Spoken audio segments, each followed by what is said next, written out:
Magandang araw sa inyo mga sir, welcome sa channel na ito. Ito nga pala, may isi-share ako sa inyo na concert.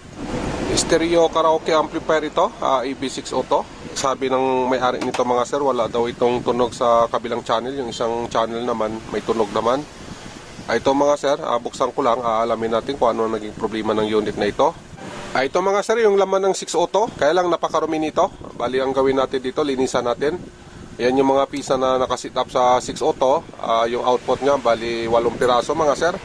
Ang ibig sabihin ng 8 na yan, divide to natin yan, mayroong tika-4 na output kada channel. At saka ayun mga sir, may decoder ito. Ibig sabihin ng decoder, ito may Bluetooth na siya. Yung kanyang transformer, ayan o, ganun siya kalaki. Yung pan nito mga sir, dito pa rin sa gilid. Yung mga dating design na nasa gilid yung pan, ito ganun pa rin siya. Kasi yung mga bagong labas kasi ngayon, yung heat sink nila, pag ganyan na mga sir, parang tunnel. Yung position naman ng output noon, 4 dito, 4 din doon sa kabila. Tapos yung pinakapan niya, dito na, sa gitna. Pag ganyan na yung hangin, palabas. Ito naman sa kanya, ayan, pahaba lang siya. Tapos nakapila dyan ang mga transistor output niya. Ayan. Ito, mga dating design pa ito. Ito mga sir, ang gawin ko dito, linisan ko ito. Pagkatapos babaklasin natin yung kanyang pinaka-min amp. Aalamin natin kung ano ang naging problema, bakit walang tunog yung kabilang channel. At saka aalamin din natin kung ano ang channel na may problema. Ganun lang mga sir. Ito, baklasin ko muna. Ito na mga sir, inalis na natin yung min amp nya. Bali ang gawin natin dito tayo mag-focus sa min amplifier nya kung ano ang naging sira nito. Bali ito mga sir, nilinis ko na. Inalis ko na yung mga sobrang dumi nya, para hindi tayo mahirapan mag-trouble dito sa mga parts nya, lalong-lalo na yung value ng pisa, itong mga resistor na ito, at ganon din dito sa mga transistor kung ano ang mga part number niyan. At saka ayan mga sir, may problema din ito dito sa kanyang amplifier ng surround. Ito yung surround out natin, ito naman yung speaker out natin na center speaker. Bali, ang gawin natin dito mga sir, dito tayo mag-focus sa kanyang min amp. Ito yung kanyang min amp, itong may 8 na transistor. Ayan, equivalent 2 channel ito. Ang first move na gagawin natin mga sir, dito, focus lang tayo dito sa 2 fuse na ito. Ayan o, 2 fuse na yan. Yan. Bali, ang ibig sabihin ng isang fuse na ito mga sir, galing ito dito sa supply natin, dito sa 2 electrolytic capacitor. Ito yung main supply natin. Itong positive side nya, dito yan tatagos dito sa fuse na ito. Kaya itong fuse na ito yung ating positive voltage. Ito namang isang fuse na ito, galing naman ito dito sa negative side ng ating main supply. Ayan. Kaya ito yung ating magiging main negative, itong isang fuse na ito. At dito sa 2 fuse na ito mga sir, ito yung pinaka boundary, itong portion na ito. Bali ito yung magiging output natin. Ibig sabihin kaya siya naging output dahil dito manggagaling yung supply. Ito naman yung kabila, magiging input natin ito. Dahil ito naman yung tumatanggap ng supply. Itong min amp nya, itong 2 channel, lahat ng output na yan, ang supply niyan galing dito sa 2 fuse na ito, yung left and right na channel natin. Bali itong positive supply natin na fuse na ito mga sir, bali papunta ito dito sa left and right na channel na nakaparallel connection. Ibig sabihin na nakaparallel, yung positive supply nito papunta dito sa 2 transistor, at saka 2 din dito sa kabila. At itong ating negative naman, ganun din, nagbibigay din ito ng parallel supply dito sa left and right na channel. Papasok siya doon sa 2 transistor din, at ganun din dito sa kabila. Dito din sa fuse na ito mga sir, marami tayong makukuha dito kung ano ang naging problema ng ginagawa natin. Kasi nga dito sa fuse na ito, pag halimbawa na wala itong supply, o kung halimbawa na mayroon naman itong supply, ang ibig sabihin pag may supply ito, okay yung ating easy line, yung ating saksakan, okay yan. Yung ating fuse, okay din. Yung ating switch, okay din. At ganoon din itong ating transformer na okay din. At saka malalaman din natin yung binibigay niya na supply dito sa ating min amp. At saka malalaman din natin kung okay yung ating AC-DC converter. Ito yun mga sir, yung 4 na diode na ito. At ganoon din yung ating electrolytic capacitor na 2 piraso na ito. Base yan dito mga sir sa lumalabas na output niya. Ngayon pag walang output yan, i-check lang natin mga sir yung mga nabanggit ko. May kinalaman yon pagka wala tayong reading dito. So ganun lang siya mga sir. Marami tayong makukuha na pwedeng dahilan. Depende dito sa output na lumabas dito. May ma-reading man tayo o kung wala ma-reading. Ganun lang mga sir. Pag halimbawa na may supply dito, pagdating dito wala, pumutok yung fuse natin, automatic na yun mga sir ang naging problema. Itong kanyang sinusuplayan, itong dalawang channel na ito, yung left and right. Bali ang gawin natin, i-check natin yon. Huwag tayo maglalagay ng fuse muna hanggat hindi natin ma-check, kasi yung ilalagay natin na fuse masisira din yan. Kailangan maalis muna natin yung dahilan kung bakit siya pumutok. Yan, ganyan lang mga sir. Checking tayo mga sir dito sa kanyang voltage output, dito sa dalawang fuse na ito. Lagyan muna natin ito ng easy input mga sir na galing dito sa transformer. Ito mga sir, oh. Lagay natin dito. Ito mga sir, plug ko lang itong saksakan ng ating amplifier. Dito sa ating saksakan, dito. Ayan, power on ko ito. Tsaka yung ating switch dito sa amplifier. Ayan mga sir, may power na ito. Magsukat tayo. Dito mga sir, sa kanyang fuse, yung sinabi ko sa inyo kanina. Dito mga sir, sa kanyang output, ito yung kanyang output, oh. Ito yung nilagyan ko na ito ng sign. Ayan, may sign ito na positive, may sign naman ito na negative. Ito yung ating output na supply. Ito naman yung input natin na papunta dun sa transistor. Yung ating multimeter nga pala, ito, iset ko lang ito sa DC mode. Ayan mga sir, naka DC mode na tayo. Yung ating multimeter nga pala, itong positive natin, dito lang din sa positive side. Yan, yung ating negative side, dito lang din sa negative. Ayun mga sir, may reading tayo dyan na 89.9. Yan, 90. Yan yung output natin na supply. Ang ibig sabihin mga sir, ito, may reading tayo dito na output. Wala na tayong alalahanin doon kasi ito, ayan na yung resulta. Ibig sabihin okay na yung lahat kasi may output tayo dito. Dito tayo sa kanyang input papuntang transistor. Dito mga sir sa baba. Ayan mga sir, may input din tayo na same reading lang. Ayan, 89.6. Ibig sabihin mga sir, may input tayo. Wala tayong problema dito sa kanyang left and right na mga transistor. Kasi pag halimbawa na may shorty dito, alin man dito sa dalawa, sa left or sa right, automatic yan mga sir, puputok yung fuse natin. Pero ito, wala namang itong short. Ibig sabihin mga sir, okay yung mga transistor natin. Nakakapasok yung supply natin. Itong ating positive na supply mga sir, ayan nag-input siya dito sa ating transistor. Papunta dito sa dulo, itong dalawang transistor na ito. Dito sa kanyang kolektor. Ayan. Pagkatapos nito mga sir, nagparallel din dito sa kabilang channel. Dito din sa dulo na ito. Doon din ulit sa kolektor. Yung ating negative side naman, itong negative na supply, ayan, may marker na negative.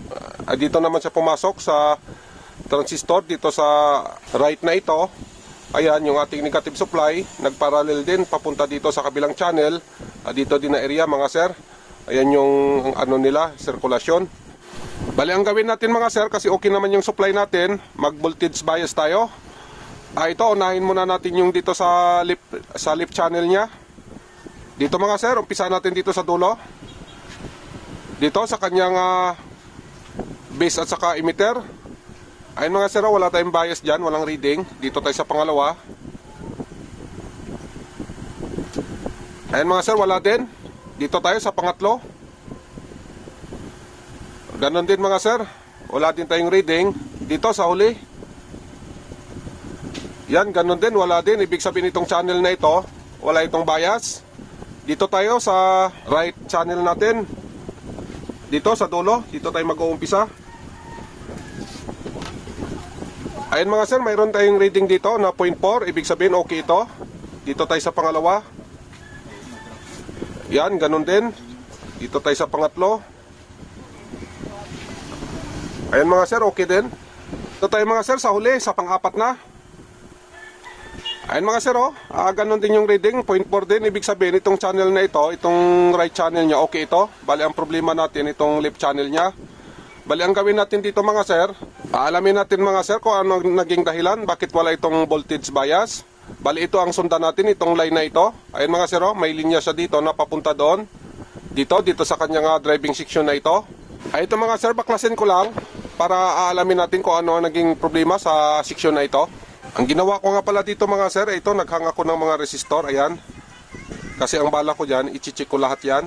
Ganon din itong diode na 4148, nakahang din yan. At mayroon pa dito sa kabila, 4148 din ito. At saka yung mga resistor dito mga sir, nakahang din yan. At saka ganon din dito. Ayan, dito sa area na ito. Ubos na yan mga sir, nahang ko na lahat. Na-check ko na rin ito lahat. Wala naman akong makitang sira dyan. Wala namang punde, wala namang nag-change value dyan. Okay naman lahat. At ganon din ito mga sir, itong kanyang mga Zener diode na 27 volt. Itong 4 na piraso. Okay naman ito, na-check ko rin. Wala namang shorted dito. Kaya ang ginawa ko na lang, kasi nga wala akong makitang sira dito sa mga na-check ko na ito. Ito, inalis ko itong transistor na dalawa, yung 2073 at saka yung 940 natin. Okay naman, wala namang problema ito. Good naman ito mga sir. Kaya ang ginawa ko na lang ito, nag-check din ako ng mga maliliit na transistor. Ayan, kung nakikita nyo, wala na siya dito, inalis ko na lahat. Ito na siya mga sir, yung transistor na inalis natin dito sa board na ito. Bali ito nga pala, na-check ko na ito lahat. Wala naman akong nakitang may sira dito. Wala namang leak, wala namang shorted. Kaya lang mga sir, parang iba na yung resistance nito, parang hindi na magkaparehas. At saka napansin ko rin kasi yung mga paa nito kalawang na din. Kasi pag halimbawa na hawakan mo siya, tapos UPN mo yung kanyang paa, mapuputol na siya. Kaya ang gawin ko na lang dito mga sir, papalitan na lang natin ito ng bago na transistor. Baka may kinalaman ito yung kanyang mga iba-iba na resistance. Baka may kinalaman sa trouble. Ay ito mga sir, palitan ko lang ito. At pagkatapos itong mga resistor na ito, ibabalik natin ito lahat. At ganoon din yung dalawang diode na 4148 at saka diode na 27 volts. Ibabalik natin lahat ito. Bali ang gagawin lang natin, papalitan lang natin yung mga maliliit na transistor. Papalitan natin ng bago. Ay ito mga sir, palitan ko muna. Ito na mga sir, yung ating pamalit. Itong maliliit na transistor. Ay ito mga sir, naibalik ko na yung mga resistor na nakahang. Ganon din yung dalawang 4148 natin na diode. Ito, at saka ito yon. Di naman natin ito napalitan kasi nga okay naman. At yung mga resistor, pinalik na din natin lahat. Hanggang dito sa dulo na ito, yung chinik natin dito, naibalik na rin yan. At saka ito mga sir, yung 4 na 27 volts na Zener diode, ayan, naibalik na rin natin kasi okay naman yan. Except lang dito sa isa na ito, itong resistor na 100 ohms, pinalitan ko ito ng bago. Kasi nga yung sa kanya putol na, ito mga sir, putol na yung paa nito. Kasi kalawang na din. At saka itong mga transistor mga sir, bago na ito lahat, pinalitan ko na lahat yan. Bali ito naman yung sa kanya na inalis natin. Ayan o. Hindi ko na ito binalik kasi nga kalawang na din siya. At saka isa pa, wala naman sana itong leak, wala namang shorted. Kaya lang, yung resistance nila magkakaiba na. Kaya duda din ako dito. Kaya ang ginawa ko na lang, ayan, nagpalit tayo ng transistor, lahat, bago na yan lahat. At saka ito nga pala mga sir, nahinang ko na rin ito. Ayan mga sir, At saka nalinis na rin natin yan. Ito, for testing na ito. Ayan, dito sa kabila, okay na rin. At saka dito. At saka itong isang kapasitor na ito, na dito sa surround niya, dito mga sir, dito galing yan.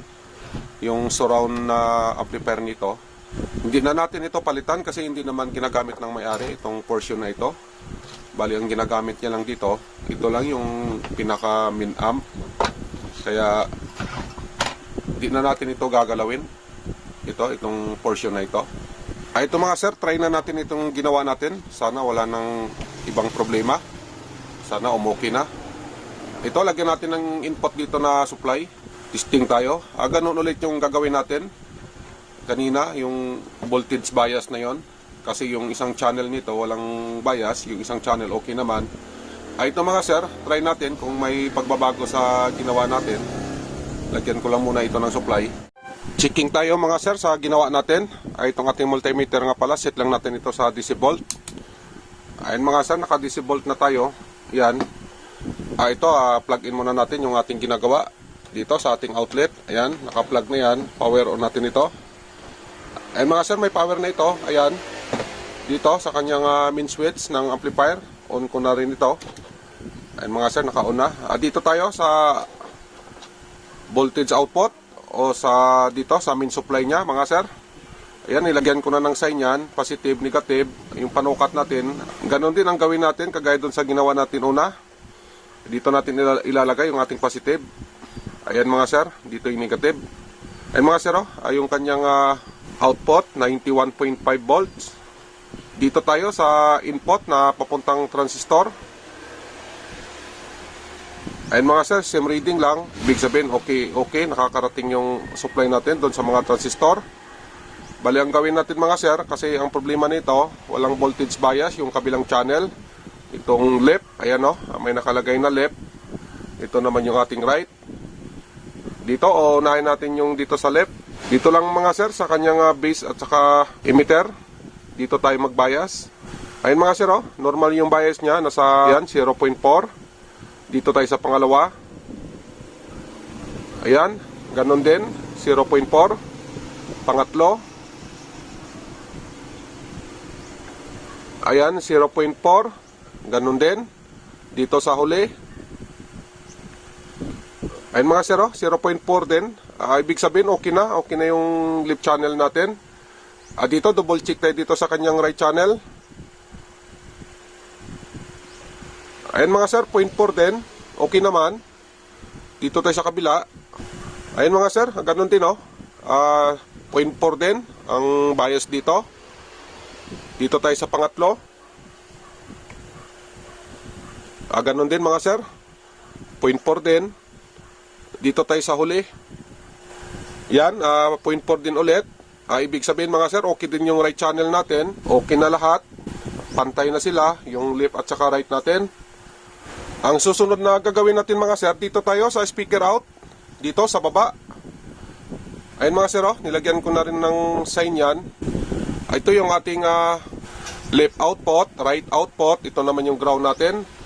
Bali, ang gawin natin dito mga sir, i-check natin baka may lumalabas dito na DC o DC voltage. Kasi pag halimbawa na may DC volt ito mga sir, dito sa papuntang speaker na, ang mangyari, uugong yung speaker natin. Pwede rin masunog yung speaker natin. Kaya ang gawin natin, para sigurado tayo, bago lagyan ng speaker ito, kailangan i-check muna natin kung may DC out ba o wala. Kung wala ito, pwede natin lagyan ng speaker. Ito mga sir, check muna natin. Itong ating panukat, dito natin ilalagay. Dito sa, ayan may nakalagay naman na ground. Ayan Tapos ito yung right, ito yung left natin. Ganito lang mga sir, yung ating multimeter nga pala, iset lang natin yan sa ganun din, DC volt din tayo. Dito, ilagay natin yung ating negative na panukat, dito sa G. At saka sukatan natin yung right. Ito. Ayan mga sir, wala tayong DC out. Kahit 1 volt, wala. Ibig sabihin, okay yan. Dito tayo sa kanyang left channel. Yan, ganun din. Ibig sabihin, yung left and right na channel nito, walang problema, walang DC out.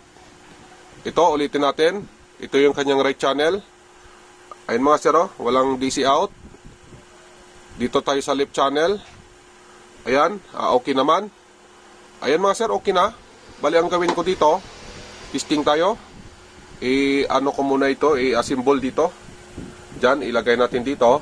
Pagkatapos, lagyan natin dito ng speaker. Alamin natin kung wala na ba ibang problema. Ito mga sir, naibalik ko na yung amplifier board nya. Ayan na. At saka yung mga connection nga pala, naibalik na rin natin lahat. Ayan, okay na ito. Ito mga sir, lagyan natin ito ng speaker. Para testing na tayo sa audio nito. May pahabol pa mga sir, dito sa terminal ng speaker. Ayan kulang ito. Ito lang yung natira, itong isa na ito. Ito mga sir, bago natin ito lagyan ng speaker, palitan lang muna natin ito, itong kabila na ito, para makapaglagay tayo ng speaker. Kuwala ako ng pamalit. Ito mga sir, yung ating pamalit. Ito, pwede na ito, parehas lang naman sila Ayan, yung itsura nito. Ito mga sir, palitan ko muna ito bago natin lagyan ng speaker para testing na tayo. Bago na ito mga sir, kasi imbis na ang papalitan natin, ito lang sana yung isa. Ang problema, yung pamalit natin mahaba yung paa. Yung sa kanya naman, maiksi ang paa nito. Kaya ang ginawa ko na lang, ayan, pares na lang, pinalitan natin yung dalawa. Ito mga sir, lagyan ko ito ng speaker. Ito na mga sir yung ating speaker. Nakabitan ko na. Ito, right at saka left. At saka ito din yung gagamitin natin na pang audio testing natin. Itong decoder na ito. Bali ang gawin natin dito mga sir, dito natin ilalagay kasi ito yung madalas na ginagamit ng may-ari siguro kasi ayan o, sa kanyang itsura halata naman. Itong iba na input niya, parang hindi naman ginagamit na may-ari. Kaya ang gawin natin, dito lang tayo maglagay ng input. Ito mga sir, lagay ko lang. Dito, yan. Tapos itong ating decoder, ito connected na siya dito. Dito na, tsaka ito yung supply natin na 12 volts para dito sa decoder. Ito yung madalas na ginagamit ko mga sir pag nagtitesting ako ng amplifier. Kasi nga, halimbawa na ito i-direct natin doon sa cellphone natin. Minsan kasi may mga problema ito dito. Kasi yung kasama ko dati, nakadalawang cellphone siya, nasira dahil dito. Direct niya doon sa kanyang cellphone, doon siya nagtitesting. Kaya ito mga sir, mas maganda talaga pag may ganito tayo. Ito yung gamitin natin na pang testing. Itong ating audio na papunta dito sa ating amplifier, dito natin ipapasok. Yan, ganyan. Pagkatapos ito, i-connect natin ito sa cellphone natin. Ilipat lang natin ito sa Bluetooth mode. Ayan mga sir, naka-Bluetooth na ito. Bali ang gawin ko, i-connect ko na lang ito sa cellphone ko. Testing na tayo.